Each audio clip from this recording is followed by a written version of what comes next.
دوستو دنیا میں 3 طرح کے لوگ ہوتے ہیں۔ پہلے نمبر پہ وہ لوگ جو خواب دیکھنے والے اور باتیں کرنے والے، جو بہت جوش و جذبے کے ساتھ کوئی کام شروع کرتے ہیں، لیکن جیسے ہی ان کا واسطہ حقیقی دنیا سے اور منصوبے کی تکمیل کے لیے ڈیزائرڈ محنت سے پڑتا ہے تو ان کا جوش و جذبہ مانند پڑ جاتا ہے۔ وہ ایسی جذباتی مخلوق ہوتے ہیں جو صرف پریزنٹ مومنٹ میں زندہ رہتے ہیں، اور جیسے ہی کوئی نئی چیز ان کے سامنے آتی ہے تو وہ اپنا منصوبہ بھول جاتے ہیں یا ان کی دلچسپی بدل جاتی ہے۔ دوستو ان کی زندگیاں نامکمل منصوبوں سے بھری ہوتی ہے، جن میں سے کچھ تو صرف خواب ہی ہوتے ہیں۔ دوستو دوسرے نمبر پہ وہ لوگ آتے ہیں جو اپنے شروع کیے گئے ہر منصوبے کو انجام تک پہنچاتے ہیں، چاہے وہ مجبوراً کرنا پڑے یا پھر وہ حقیقی اتنی کوشش کر سکتے ہیں۔ لیکن دوستو وہ لاسٹ سٹیپ وہ اس جوش و جذبے سے انجام تک نہیں پہنچاتے جس جذبے سے انہوں نے اس منصوبے کا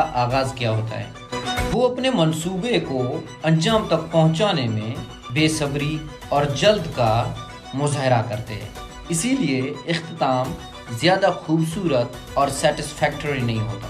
یہ اختتام میموریل نہیں ہوتا اور اس کی فیم یا نام باقی نہیں رہتا۔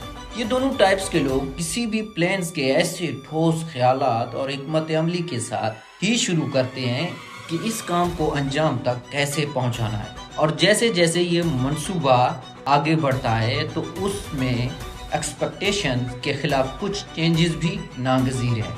اس وجہ سے وہ اپنے منصوبے کی تکمیل کے بارے میں ڈاؤٹ کا شکار ہو جاتے ہیں اور جلدی میں یا تو منصوبہ ترک کر دیتے ہیں یا پھر افراتفری میں اسے انجام تک پہنچاتے ہیں۔ دوستو تیسری قسم میں وہ لوگ انوالوڈ ہیں جو طاقت اور حکمت عملی کا یہ بنیادی اصول اچھی طرح جانتے ہیں کہ کسی منصوبے، کمپین، کنورسیشن یا جنگ کا اینڈ بھی لوگوں کے لیے بہت اہمیت رکھتا ہے۔ کسی بھی چیز یا واقعے کا انجام ہمیشہ مائنڈ میں گونجتا رہتا ہے۔ کوئی کام بہت جوش و جذبے سے شروع تو کیا جا سکتا ہے، مگر اس کے دوران بہت سی فتوحات بھی پیدا ہوتی ہے، لیکن اگر اس کا انجام برا ہو تو صرف وہی یاد رہ جاتا ہے۔ دوستو کسی بھی کام کے اختتام یا انجام کی جذباتی اہمیت کو ذہن میں رکھتے ہوئے تیسرے قسم کے لوگ اس بات کا خیال رکھتے ہیں کہ ایشو کو صرف انجام تک نہیں پہنچانا بلکہ اسے پوری اسٹرینتھ اور انرجی اور کلیئر تھنکنگ اور اس بات کو دھیان میں رکھتے ہوئے مکمل کرنا ہے کہ یہ واقعہ لوگوں کے ذہن میں شاندار یاد بن کر رہ جائے۔